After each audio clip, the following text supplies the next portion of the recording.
Good morning, teachers and students. Please stand for the Pledge of Allegiance.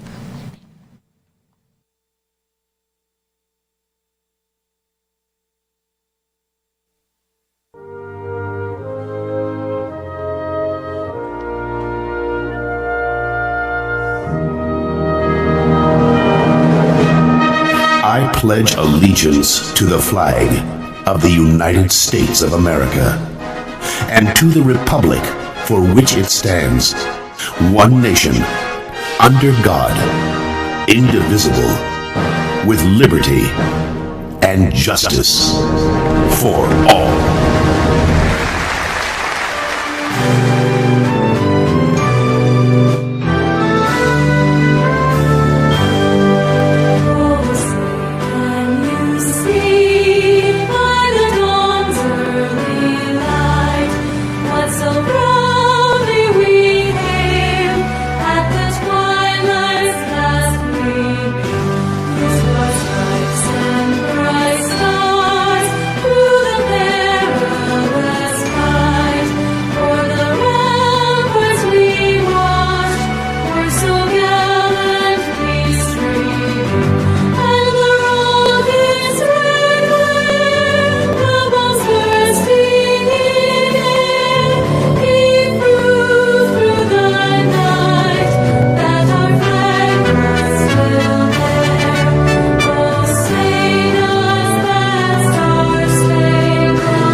Please remain standing for a moment of silence.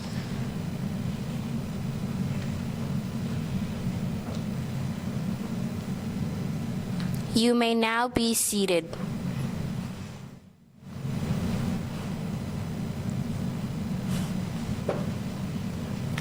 Good morning, teachers and students. Welcome back to another great day at WDBF. I'm Irene. And I'm Jeanette with today's news. Students, for the Fairchild Challenge, there will be 2 representatives selected from each division, pre-K to 1st, grades 2nd to 3rd, and grades 4th to 5th. Teachers, please encourage everyone to participate because the challenge coordinators desire to see each and everyone's design. We also have a Fairchild Challenge skit. Please watch. Hey Stephanie, have you finished creating your gardening system? What are you talking about? The Fairchild Challenge. Number 2, Growing Beyond Earth. What's that? We were challenged to design a gardening system to go into space. Why? It will allow new spacecrafts to carry astronauts very far from home, to the moon, to Mars, and beyond.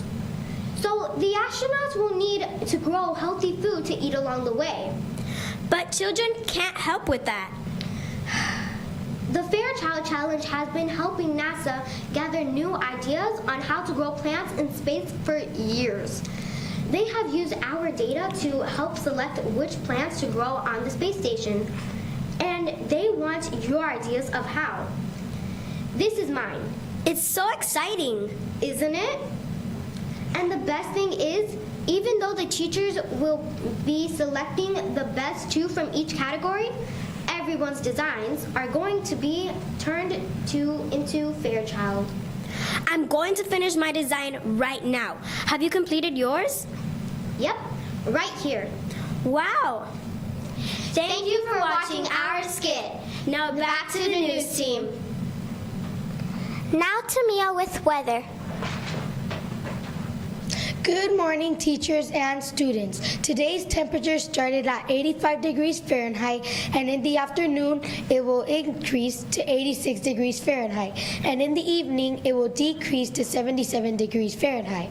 Winds will be at 5 miles per hour with a 25% chance of rain, and humidity will be at 76%. Thank you. Now back to the news team. Attention chorus students, a reminder that today you have chorus rehearsals from 9:35 to 10:35 a.m. and 1:05 to 2:05 p.m. I repeat, today you have chorus rehearsals from 9:35 to 10:35 a.m. and 1:05 to 2:05 p.m. Stay tuned for a video for NASA Fairchild Challenge at the end of morning announcements. And now to a Green Team message.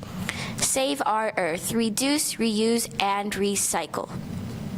We hope you have a great day at DBFE. Don't forget to be kind. And now to our video.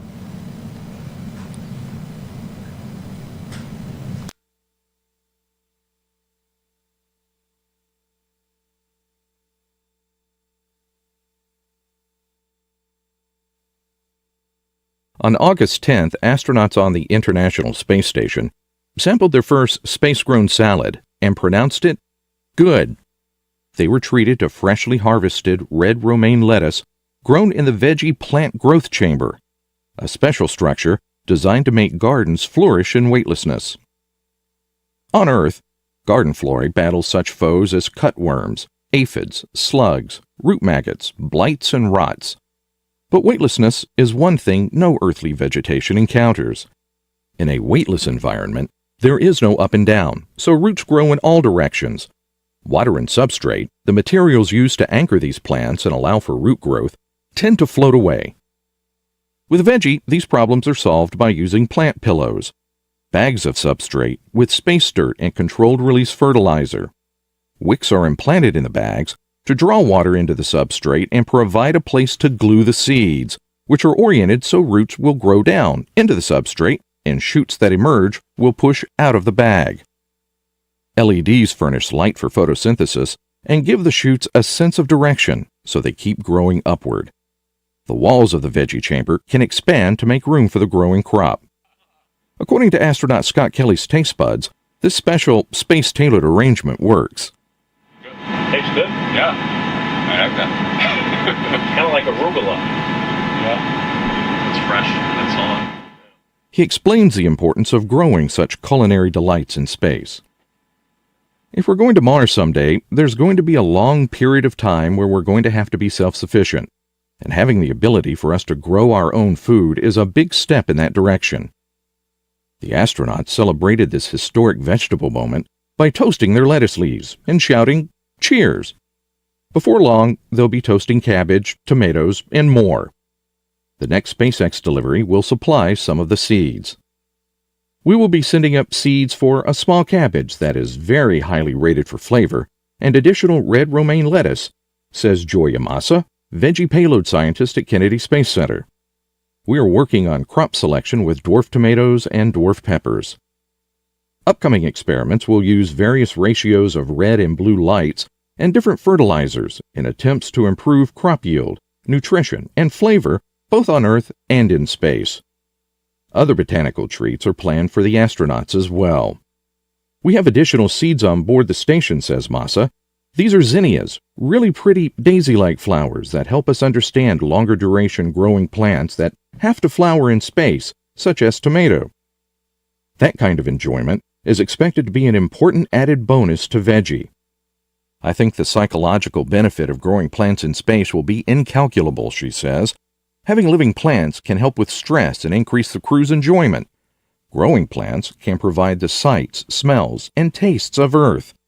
Fresh produce could add a variety and interest to the diet, and the textures of fresh vegetables, crunchy, juicy, could add a new dimension to the packaged diet.